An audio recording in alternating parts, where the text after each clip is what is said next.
Bismillahirrahmanirrahim. Assalamualaikum warahmatullahi wabarakatuh. Kembali lagi di channel Mukhtar Aditya Pratama Official. Puji dan syukur kita panjatkan kepada Allah Subhanahu wa Ta'ala yang telah memberikan beribu-ribu nikmat kepada kita semua. Tak lupa sholawat dan salam tercurahkan kepada Nabi Muhammad SAW, kepada keluarganya beserta sahabat-sahabatnya. Semoga kita semua mendapatkan syafaat dan mendapatkan petunjuk di hari kiamat nanti. Amin ya rabbal alamin. Baik, di kesempatan yang mulia ini saya akan menceritakan sebuah kisah di mana yang berjudul Kisah Penggali Kubur Menyetubuhi Mayat yang membuat Rasulullah Sallallahu Alaihi Wasallam marah. Sahabat yang beriman dimanapun berada, semoga kita selalu dalam lindungan Allah Subhanahu Wa Taala. Bismillahirrahmanirrahim. Allahumma salli ala Sayyidina Muhammad wa ala ali Sayyidina Muhammad. Harapan dan doa saya kepada sahabat-sahabatku semuanya dimanapun berada, semoga selalu diberikan kesehatan, dilapangkan rezekinya, diampuni dosa-dosanya, dan dipanjangkan umurnya. Amin ya rabbal alamin. Di kesempatan kali ini kita akan membahas sebuah kisah penggali kubur yang menyetubuhi mayat yang membuat Rasulullah Sallallahu Alaihi Wasallam murka dan marah. Ada seorang pemuda Madinah yang pekerjaannya sebagai penggali kubur. Pemuda ini gemar mencuri barang-barang berharga yang dikuburkan bersama mayat. Tindakan ini dilakukan ketika keluarga jenazah meninggalkan kuburan. Apa yang dilakukan pemuda itu? Dia menggali kuburan itu kembali untuk mengambil barang-barang berharga yang ikut dikuburkan bersama mayat. Dia akan mengambil kain kapan mayat itu jika kain itu dianggap berharga. Sahabat yang beriman dimanapun berada, pada suatu hari dia menggali kubur untuk jenazah seorang gadis nan cantik jelita.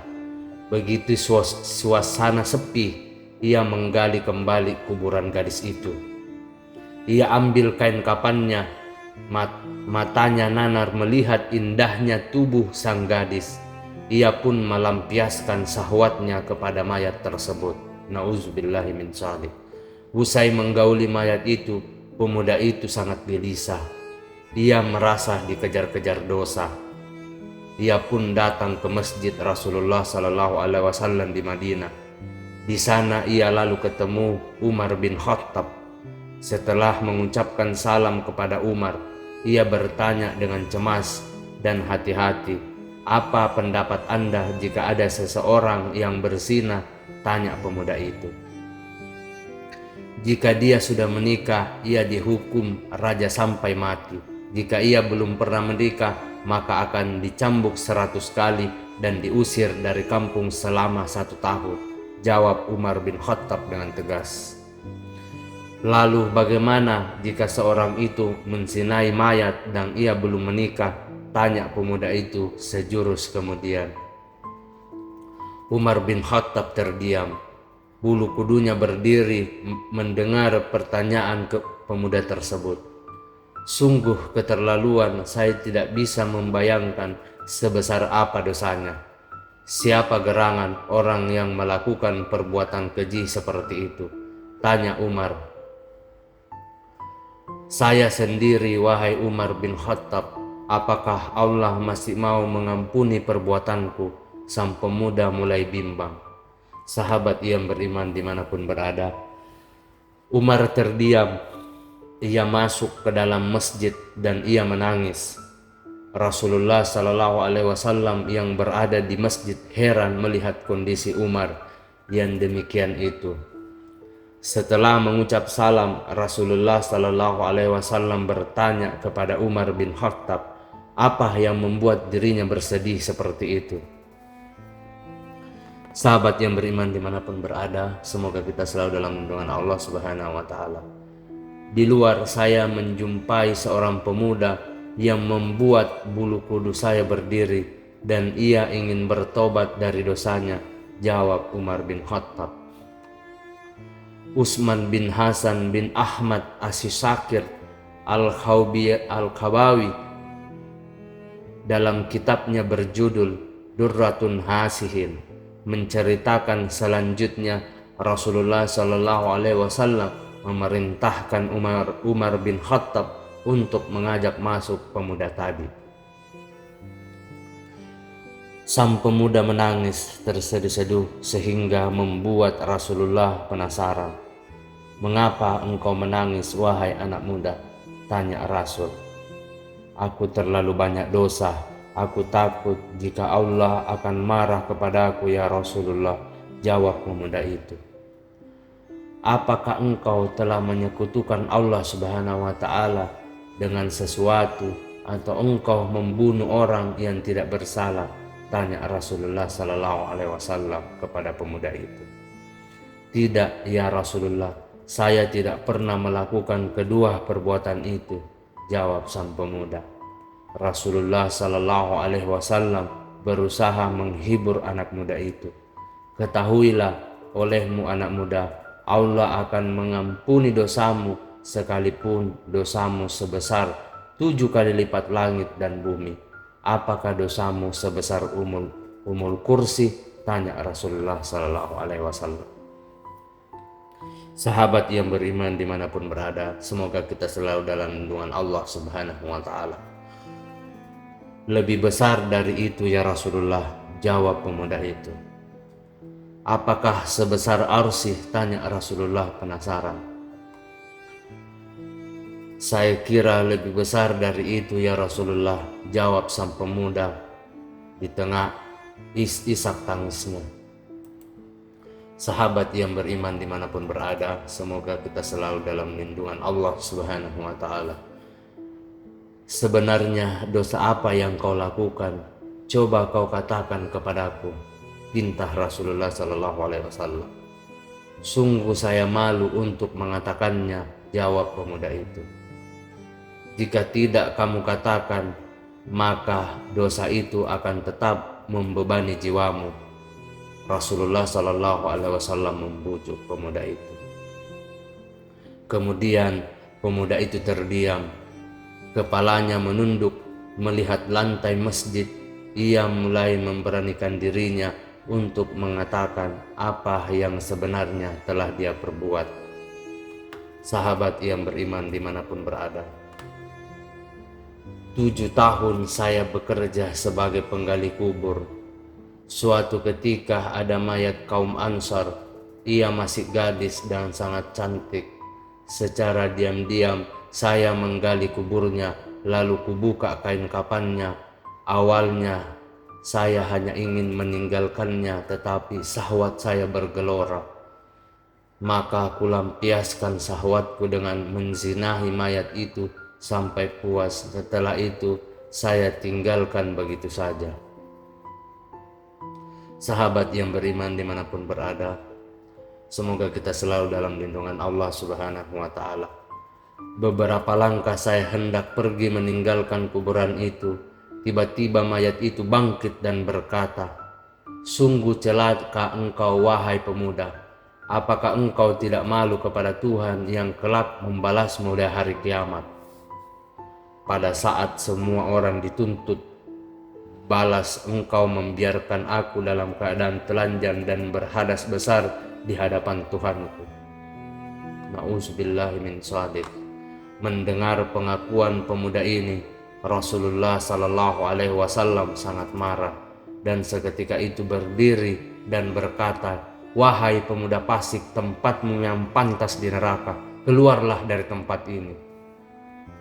Sang pemuda keluar dengan hati yang hancur dan jiwa yang tak bersemangat. Tidak ada harapan baginya untuk mendapatkan pengampunan dari dosanya. Sebenarnya ia ingin bertobat dengan sebenar-benarnya kepada Allah Subhanahu wa Ta'ala. Dia terus melangkah tanpa tahu arah dan tujuannya. Sahabat yang beriman dimanapun berada, Nabi ingin mendengar petunjuk langsung dari Allah Subhanahu wa Ta'ala tentang peristiwa yang baru saja beliau dengarkan. Di sisi lain, pemuda itu kemudian pergi menyendiri dalam sebuah gua di gunung. Di sana dia menangis meminta ampun kepada Allah Subhanahu wa Ta'ala. Dia bersumpah tak akan keluar dari goa sebelum Allah Subhanahu wa Ta'ala memaafkannya dan menyampaikan ampunannya itu lewat Rasulullah Sallallahu Alaihi Wasallam. Singkat cerita, setelah 40 hari, tubuh dan wajah pemuda itu berubah drastis. Selama di dalam goa, dia hanya bertahan hidup dengan makanan yang dia temukan dalam goa. Ia berdoa, "Oh ya Tuhan Nabi Muhammad, Tuhan Nabi Adam dan Hawa, jika aku telah Engkau ampuni, sampaikanlah kepada Nabi Muhammad Sallallahu Alaihi Wasallam dan para sahabatnya." Sahabat yang beriman dimanapun berada, semoga kita selalu dalam lindungan Allah Subhanahu wa Ta'ala. Namun jika engkau menolak tobatku ini, bakarlah aku di dunia dan bebaskan aku dari siksa di akhirat. Sungguh saya tidak akan sanggup menerima siksamu di akhirat kelak. Bersamaan dengan itu, Allah mengutus malaikat Jibril untuk menemui Rasulullah Sallallahu Alaihi Wasallam.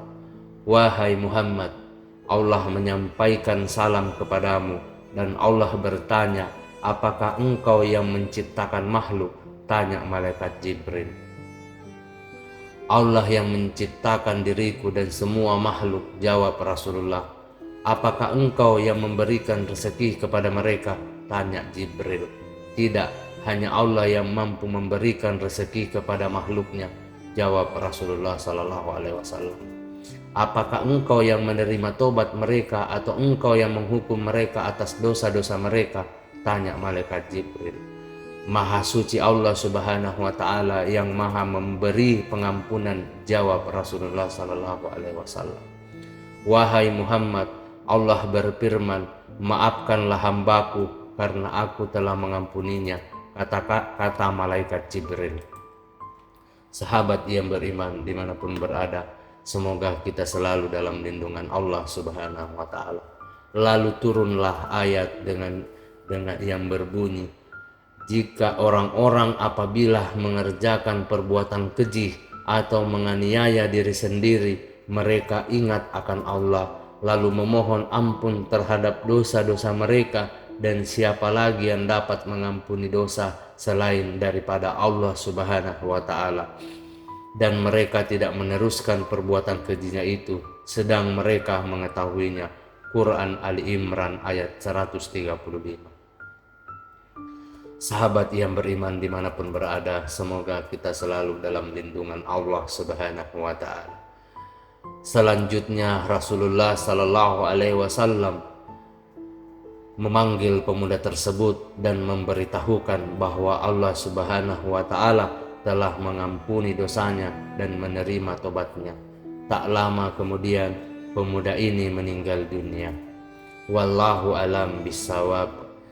Demikianlah kisah tentang penggali kubur yang menyetubuhi mayat yang membuat Rasulullah Sallallahu Alaihi Wasallam marah. Semoga apa yang saya sampaikan di kesempatan kali ini kita bisa petik hikmahnya dan mengambil sebuah pembelajaran. Demikianlah